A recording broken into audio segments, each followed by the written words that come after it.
Hello everyone, this is Team Lightning Dreams presenting before you the topic of defamation.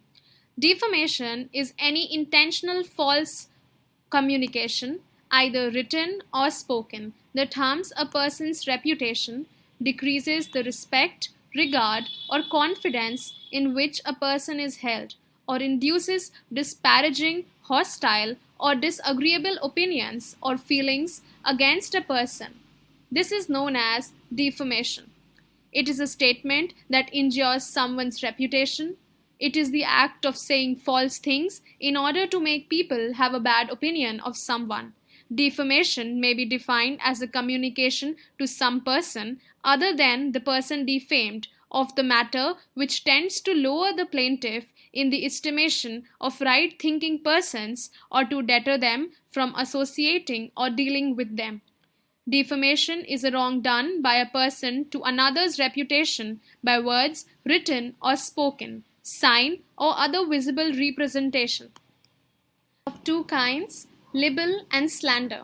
The statement is made in writing and published in some permanent and visible form, then the defamation is called libel. Whereas, if the statement is made by some spoken words, then the defamation is called slander. Defamation may be a civil charge or a criminal charge under Section 499 and 500 of IPC. Section 499 of IPC states, whoever by words either spoken or intended to be read or by signs or by visible representation makes or publishes any imputation concerning any person intending to harm or knowing or having reason to believe that such imputation will harm the reputation of such person is said to defame that person.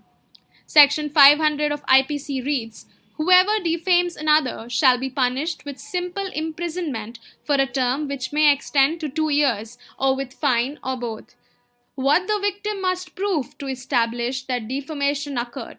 For every statement, there must be a statement which can be spoken, written, pictured, or even gestured. Secondly, publication. For a statement to be published, a third party must have seen, heard, or read the defamatory statement. If there is no publication, there is no injury of reputation, and no action will arise. Thirdly, injury. The above statement must have caused an injury to the subject of the statement. It means that the statement must tend to injure the reputation of a person to whom it refers.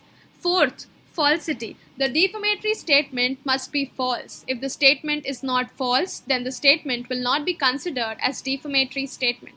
Fifth, unprivileged. In order for a statement to be defamatory, it must be unprivileged. There are certain circumstances under which a person cannot sue someone for defamation. It is available under defamation.